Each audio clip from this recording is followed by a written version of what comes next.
প্ৰথমতে ভিক্টৰ দাসক মোৰ ফালৰ পৰা চেলুট জনাইছোঁ আৰু মই স্ক্ৰীনত এখন ফৰ্ম লগাই দিছোঁ। ইয়াতে ভিক্টৰ দাসে RTI লগাইছে আৰু মই এটা কথাই কওঁ, জুবিন গাৰ্গৰ লগত যোনসকল ফেন ক্লাব হওক, পালি পোহনীয়া যিমানখিনি আছে, তেওঁলোকে RTI ফুল মিনিং জানেনে নাই? আৰু হয়তো জনা হ'লে ইমান দিনে ভিক্টৰ দাসে আজি যেনেকৈ এইটোৰ ওপৰত সকলোকে সুধিছে যে চৰকাৰৰ ফালৰ পৰা কিবা এটা ফাণ্ড আহিছেনে নাই, কিবা কৰিছেনে নাই, কিন্তু তাৰ লগত পালি পোহনীয়াবিলাকে কিবা এটা কৰিছেনে? হয়তো কৰা দেখা নাই, কোনো দেখা নাই। গতিকে তেওঁৰ লগত পালি পোহনীয়াখিনিয়ে জনা উচিত RTI ফুল মিনিং কি।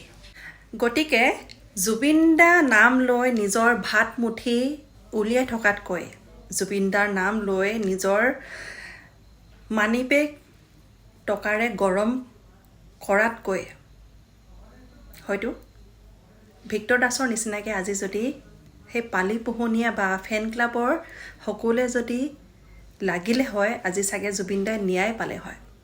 শুনিবলৈ কথাটো বেয়া হ'ব পাৰে, আজি মোৰ সকলো শত্ৰু হ'ব পাৰে, কিন্তু এইটোৱে সঁচা। আজি জুবিন দা আমাৰ মাজৰ পৰা নোহোৱা হৈ গ'ল, কিন্তু একাংশক জুবিন দা নাম লৈ টকাৰ ওপৰত শুবলৈ এখন গাদী দি থৈ গ'ল